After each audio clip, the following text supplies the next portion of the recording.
I'm pleased to give you our financial market update. The end of the year will soon be upon us, which is always a good time to take stock. After a highly eventful year during which a virus ravaged world ground to a halt for several months, we started to see the light at the end of the tunnel and a fresh outlook in November. First, on the healthcare front, Pfizer and Moderna produced messenger RNA vaccines.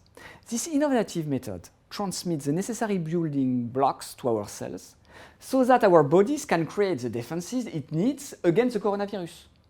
AstraZeneca also appears to have developed a more traditional vaccine. This good news means we may be able to look forward to a return to normal during the first half of 2021. In terms of politics, the Donald Trump paradox continues. He acknowledged Joe Biden's victory without actually conceding defeat.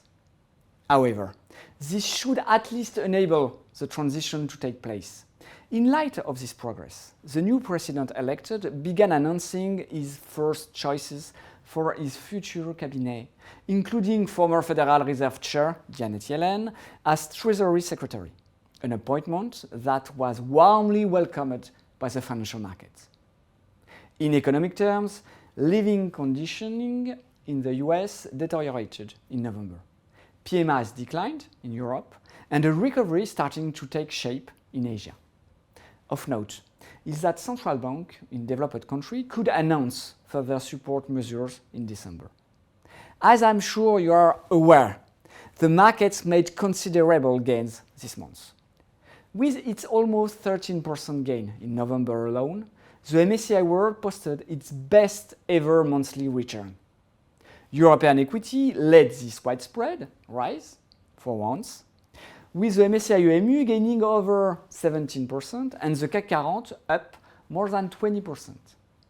Meanwhile, the European bond yields remained relatively stable over the period despite some disparities. The dollar depreciated sharply and approached the 1.20 per euro level. In our portfolio, we capture the widespread uptick by sharply increasing our equity exposure during the month, from 26 to 55% in a fund like CPR Investor Active. This sharp increase in exposure is primarily due to the positive vaccine news, which makes a move toward a genuine bull market under our scenario 3 a real possibility. In this scenario, we rotated some assets to favor US small and mid cap and European value stocks, and in particular Eurozone banking assets. We also shifted our geographical focus primarily to benefit of Eurozone assets, to which we increased our exposure to over 17% during the month. We maintained our Brazilian and inflation-linked investment, and we reduced our dollar exposure. In fixed income, we extend our US maturities and reduce our overall duration. We also added an investment in local currency emerging debt to benefit from the rise of emerging currency over the subsequent weeks.